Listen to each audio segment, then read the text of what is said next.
ಹಲವೆಡೆ ಕರಗವನ್ನು ಆಚರಿಸಲಾಗುತ್ತದೆ. ಆದರೆ ಬೆಂಗಳೂರಿನಲ್ಲಿ ಆಚರಿಸಲಾಗುವ ಕರಗಕ್ಕೆ ಅದರದೇ ಆದ ವಿಶೇಷ ಮಹತ್ವವಿದೆ. ಕರಗವನ್ನು ಹೇಗೆ ಆಚರಿಸಲಾಗುತ್ತದೆ? ಕರಗ ಆಚರಣೆಗೂ ಮಹಾಭಾರತಕ್ಕೂ ಇರುವ ಸಂಬಂಧವೇನು? ಕರಗದ ಮಹತ್ವ ಮತ್ತು ಆಚರಿಸುವ ವಿಧಾನಗಳ ಬಗ್ಗೆ ಇಂದು ನಾವು ಈ ವಿಡಿಯೋದಲ್ಲಿ ತಿಳಿಯೋಣ. ಎಲ್ಲರಿಗೂ ಪ್ರೇರಣಾ ಯೂಟ್ಯೂಬ್ ಚಾನೆಲ್ಗೆ ಸ್ವಾಗತ.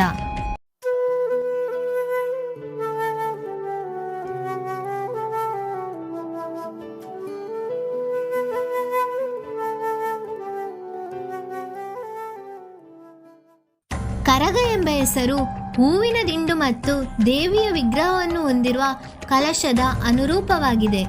ಕರಗವನ್ನು ಮುಟ್ಟದೆ, ಅಂದರೆ ಹೂವಿನ ದಿಂಡಿನಿಂದ ಅಲಂಕೃತಗೊಂಡ ಮಣ್ಣಿನ ಮಡಿಕೆ, ಅದರಲ್ಲಿರುವ ಕಲಶವನ್ನು ಕೈಯಲ್ಲಿ ಮುಟ್ಟದೆ ಆ ಕಲಶವನ್ನು ಹೊರುವ ವ್ಯಕ್ತಿಯ ತಲೆ ಮೇಲೆ ಇಡಲಾಗುತ್ತದೆ. ಕರಗವನ್ನು ಹೊರುವವನು ಮಹಿಳೆಯಂತೆ ಕಂಕಣ, ಮಂಗಳಸೂತ್ರ ಮತ್ತು ಹಣೆಯ ಮೇಲೆ ಸಿಂಧೂರವನ್ನು ಇಟ್ಟುಕೊಂಡಿರುತ್ತಾನೆ. ಹಿಂದೂ ಮಹಾಕಾವ್ಯವಾದ ಮಹಾಭಾರತದಲ್ಲೂ ನಾವು ಕರಗ ಉತ್ಸವದ ಉಲ್ಲೇಖವನ್ನು ಗುರುತಿಸಬಹುದಾಗಿದೆ. ಕರಗವು ದ್ರೌಪದಿಯನ್ನು ಸರ್ವೋತ್ಕೃಷ್ಟ ಮಹಿಳೆ ಎಂದು ಚಿತ್ರಿಸುತ್ತದೆ ಮತ್ತು ಅವಳನ್ನು ಶಕ್ತಿದೇವತೆ ಎಂದು ಗೌರವಿಸುತ್ತದೆ. ಇಂದು ಬೆಂಗಳೂರಿನಲ್ಲಿ ಅತ್ಯಂತ ಪ್ರಸಿದ್ಧ ಕರಗ ಉತ್ಸವವನ್ನು ಆಚರಿಸಲಾಗುವುದು. ಕರಗ ಕರ್ನಾಟಕದ ಪ್ರಸಿದ್ಧ ಜಾನಪದ ಆಚರಣೆಯಾಗಿದೆ. ಈ ಸಂದರ್ಭದಲ್ಲಿ ಆದಿಶಕ್ತಿ ಶ್ರೀ ದ್ರೌಪದಿಯನ್ನು ವೈನಿಕುಲ ಕ್ಷತ್ರಿಯ ಜನಾಂಗದವರು ಕುಲದೇವತೆಯಾಗಿ ಆರಾಧಿಸುತ್ತಾರೆ. ಶತಮಾನಗಳ ಇತಿಹಾಸವನ್ನೇ ಹೊಂದಿರುವ ವಿಶ್ವಪ್ರಸಿದ್ಧ ಬೆಂಗಳೂರು ಕರಗಕ್ಕೆ ತನ್ನದೇ ಆದ ವಿಶೇಷ ಮಹತ್ವವಿದೆ. ಆದಿಶಕ್ತಿಯನ್ನು ಆರಾಧಿಸುವ ಹಲವಾರು ಪ್ರಮುಖ ಉತ್ಸವಗಳಲ್ಲಿ ಕರಗ ಮಹೋತ್ಸವವು ಒಂದು. ಈ ಕರಗ ಎನ್ನುವ ಪದವು ವಿಶೇಷ ಅರ್ಥವನ್ನು ಹೊಂದಿದೆ. ಕರಗ ಎಂದರೆ ಅಕ್ಷರಶಃ ಕುಂಭ ಎಂಬುದಾಗಿದೆ. ಕರಗ ಎನ್ನುವ ಪದದಲ್ಲಿನ ಒಂದೊಂದು ಶಬ್ದವು ವಿವಿಧ ಬಗೆಯ ಅರ್ಥವನ್ನು ನೀಡುತ್ತದೆ. ಕರಗದಲ್ಲಿನ ಕ ಎಂದರೆ ಕೈಯಿಂದ ಮುಟ್ಟದ, ರ ಎಂದರೆ ರುಂಡದ ಮೇಲೆ ಧರಿಸುವ, ಗ ಎಂದರೆ ತಿರುಗುವುದು ಎಂಬರ್ಥವನ್ನು ನೀಡುತ್ತದೆ. ವೈನಿಕುಲ ಕ್ಷತ್ರಿಯರು ಮತ್ತು ಕರಗ. ವೈನಿಕುಲ ಕ್ಷತ್ರಿಯರ ವಿವಿಧ ಪಂಗಡಗಳು ದ್ರೌಪದಿಯನ್ನು ಕುಲದೇವತೆಯಾಗಿ ಆರಾಧಿಸುತ್ತಾರೆ. ದ್ರೌಪದಿ ಅವರಿಗೆ ಆದಿಶಕ್ತಿ. ಅವಳ ಹೆಸರಿನಲ್ಲಿಯೇ ಪ್ರತಿ ವರ್ಷ ಏಪ್ರಿಲ್ ತಿಂಗಳಲ್ಲಿ ಬರುವ ಚೈತ್ರ ಪೂರ್ಣಿಮೆ ಅಂದರೆ ಚೈತ್ರ ಹುಣ್ಣಿಮೆಯಂದು ಕರಗ ಉತ್ಸವವನ್ನು ಅದ್ದೂರಿಯಾಗಿ ನಡೆಸಲಾಗುತ್ತದೆ. ಬೆಂಗಳೂರಿನಲ್ಲಿ ತಿಗಳರಪೇಟೆಯಲ್ಲಿ ದ್ರೌಪದಿ ಹಾಗೂ ಧರ್ಮರಾಯ ಸ್ವಾಮಿ ದೇಗುಲವಿದೆ. ಈ ದೇವಾಲಯದಲ್ಲೇ ಕರಗ ಉತ್ಸವಕ್ಕೆ ಸಂಬಂಧಿಸಿದ ಎಲ್ಲ ರೀತಿಯ ಚಟುವಟಿಕೆಗಳು ನಡೆಯುತ್ತದೆ. ಕರಗ ಹಬ್ಬದ ಆಚರಣೆಯು ಹಿಂದೂ ವರ್ಷದ ಮೊದಲ ತಿಂಗಳ ಸಪ್ತಮಿಯಿಂದ ಆರಂಭವಾಗಿ ಸುಮಾರು 11 ದಿನಗಳ ಕಾಲ ನಡೆಯುತ್ತದೆ. ಈ 11 ದಿನಗಳಲ್ಲಿ 3 ದಿನಗಳ ಕಾಲ ತಾಯಿ ದ್ರೌಪದಿ ತಮ್ಮೊಡನೆ ಇರುತ್ತಾಳೆಂದು ತಿಗಳರ ನಂಬಿಕೆ. ಈ ಆಚರಣೆಯಲ್ಲಿ ಈ ಉತ್ಸವದ ಆರಾಧನೆಯ ಸಂಪ್ರದಾಯವನ್ನು ನಡೆಸಿಕೊಂಡು ಬಂದಿರುವವರು ತಿಗಳರು ಎಂದು ಕರೆಯಲ್ಪಡುವ ವೈನಿಕುಲ ಕ್ಷತ್ರಿಯರು ಕಲಶ ಹೊತ್ತು ನೃತ್ಯ ಮಾಡುತ್ತಾ ದೇವರಿಗೆ ಹರಕೆಯನ್ನು ಒಪ್ಪಿಸುತ್ತಾರೆ. ನಂಬಿಕೆಯ ಪ್ರಕಾರ ಅವರು ತಲೆಯ ಮೇಲೆ ಹೊತ್ತಿರುವ ಕರಗ ಎನ್ನುವ ಕಲಶ ತಪ್ಪಿಯೂ ಕೂಡ ನೆಲಕ್ಕೆ ಬೀಳಬಾರದು. ಕರಗ ಆಚರಣೆಯ ಇತಿಹಾಸ. ಈ ಕರಗ ಆಚರಣೆ ಹಿಂದೆಯೂ ಒಂದು ವಿಶೇಷ ಹಾಗೂ ರೋಚಕ ಕಥೆ ಇದೆ. ಈ ಕಥೆಯ ಪ್ರಕಾರ ಕುರುಕ್ಷೇತ್ರ ಸಮರದ ನಂತರ ಪಾಂಡವರು ಸ್ವರ್ಗಾರೋಹಣ ಮಾಡುವ ಸಂದರ್ಭದಲ್ಲಿ ದ್ರೌಪದಿ ಮೂರ್ಛೆ ತಪ್ಪಿ ಬೀಳುತ್ತಾಳೆ. ದ್ರೌಪದಿ ಮೂರ್ಛಿತಳಾಗಿ ಬಿದ್ದದ್ದು ಪಾಂಡವರಿಗೆ ತಿಳಿಯದೆ ಮುಂದೆ ನಡೆಯುತ್ತಾರೆ.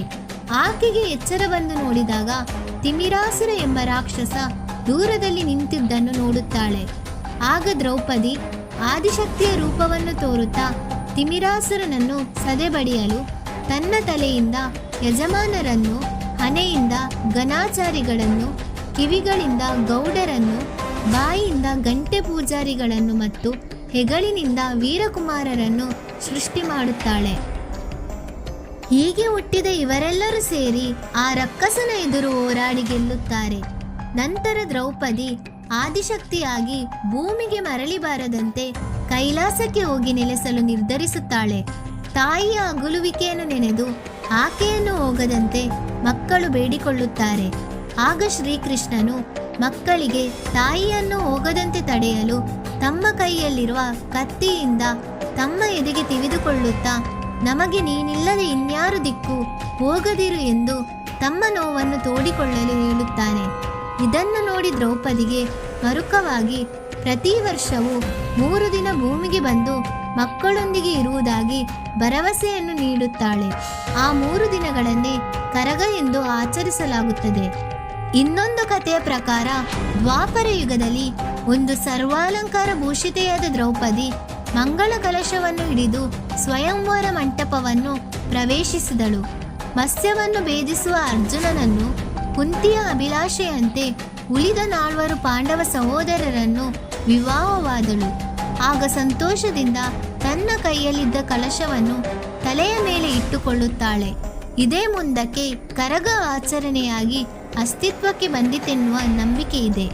ಕರಗ ಹೊರುವ ವೀರಕುಮಾರರು. ಕರಗ ಹೊರುವ ವೀರಕುಮಾರರು ಎಲ್ಲ ಬಗೆಯಲ್ಲಿ ಶುಚಿತ್ವವನ್ನು ಕಾಪಾಡಿಕೊಂಡಿರುತ್ತಾರೆ. ಹುಣ್ಣಿಮೆಗೆ 9 ದಿನ ಇರುವಾಗ ಕರಗದ ಧಾರ್ಮಿಕ ಆಚರಣೆಗಳು ಆರಂಭವಾಗುತ್ತವೆ. ಮೊದಲು ಧರ್ಮರಾಯನ ಮಂದಿರದ ಮುಂದೆ ಧ್ವಜಾರೋಹಣ, ದೀಪಾರತಿ ಉತ್ಸವ, ಹಸಿ ಕರಗ, ಪೊಂಗಲ್ ಸೇವೆ, ಹೂವಿನ ಕರಗ, ವಸಂತೋತ್ಸವ, ಗಾವು ಸೇವೆ ಇತ್ಯಾದಿಗಳು ನಡೆಯುತ್ತದೆ.